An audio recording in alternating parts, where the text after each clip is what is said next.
अक्सर जब हम अपनी सिविल रिपोर्ट चेक करते हैं और किसी पुराने लोन के आगे रिटर्न ऑफ लिखा देखते हैं तो एक पल के लिए चैन की सांस लेते हैं कि चलो हिसाब बराबर हो गया, बैंक ने पीछा छोड़ दिया। क्या आप भी यही सोचते हैं कि रिटर्न ऑफ मतलब कर्ज माफ? अगर हाँ तो सावधान हो जाइए, यह वीडियो आपके लिए वेकअप कॉल है, क्योंकि सच्चाई यह है कि रिटर्न ऑफ कोई राहत नहीं बल्कि एक फाइनेंशियल डेथ वारंट है जो अगले 7 साल तक आपका पीछा नहीं छोड़ने वाला है। जब बैंक आपकी रिपोर्ट में रिटर्न ऑफ लिखता है तो उसका सीधा मतलब होता है कि हमने पैसा वसूलने की उम्मीद छोड़ दी है, लेकिन आप अब भी कर्जदार हैं। बैंक की नज़र में आप एक डिफ़ॉल्टर बन चुके हैं और इस वजह से आपका सिविल स्कोर 300 से 400 पॉइंट तक गिर सकता है। आइए इस गंभीर विषय को विस्तार से समझते हैं और जानते हैं कि कैसे छोटी सी जानकारी आपकी बिगड़ी हुई साख को बचा सकती है। अब सवाल आता है कि यह होता कैसे है।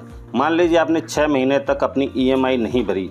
बैंक पहले आपके अकाउंट को NPA यानी नॉन परफॉर्मिंग एसेट घोषित करेगा। जब बैंक को लगता है कि अब वसूली मुश्किल है तो वह अपनी बैलेंस शीट को साफ करने के लिए उस लोन को नुकसान के कॉलम में डाल देता है। इस कागजी कार्रवाई को रिटर्न ऑफ कहते हैं। लेकिन याद रहे, बैंक ने नुकसान कागजों में माना है, असल ज़िंदगी में नहीं। बैंक ने आपको माफ़ नहीं किया है। रिकवरी एजेंसियां अब भी आपके दरवाजे पर आ सकती हैं और सबसे बुरा असर है भविष्य में आपके लिए बैंक के दरवाजे लगभग बंद हो चुके हैं। कोई भी नया बैंक आपकी रिपोर्ट देखते ही लोन रिजेक्ट कर देगा, क्योंकि उनकी नज़र में आप एक हाई रिस्क कस्टमर हैं। कई लोग सेटल्ड और रिटर्न ऑफ में कंफ्यूज रहते हैं। सेटल्ड का मतलब आपने मोल भाव करके कम पैसे दिए, जबकि रिटर्न ऑफ उससे भी ज़्यादा खतरनाक है। अब सबसे पहले सवाल उठता है कि क्या इसे ठीक किया जा सकता है? जी हाँ, लेकिन इसके लिए कोई शॉर्टकट नहीं चलेगा। आपको करना क्या है? सबसे पहले उस बैंक के पास जाएं जिसका पैसा बकाया है, उनसे अपना कुल बकाया यानी आउटस्टैंडिंग अमाउंट पूछें। बैंक आपको सेटलमेंट का ऑफ़र देगा, जैसे 1 लाख के बदले 40,000 दे दो। ऐसा न करें। सेटलमेंट करने पर आपकी रिपोर्ट में सेटल्ड लिखा जाएगा, जो कि फिर से एक नेगेटिव मार्क है। कोशिश करें कि आप फुल पेमेंट करें। जैसे ही आप पूरा पैसा चुकाते हैं, बैंक से NDC या नो ऑब्जेक्शन सर्टिफिकेट जरूर लें। यह आपका सबसे बड़ा कानूनी सबूत है।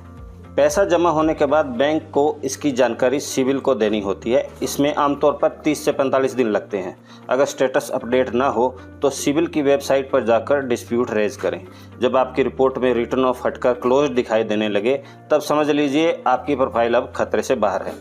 इस दलदल में फंसने से बेहतर है कि आप इससे दूर रहें। अपनी किस्तें, क्रेडिट कार्ड बिल और लोन की देनदारियों को हमेशा समय पर चुकाएं। एक साथ कई लोन लेने की गलती न करें, क्योंकि इससे डिफ़ॉल्ट का रिस्क बढ़ जाता है।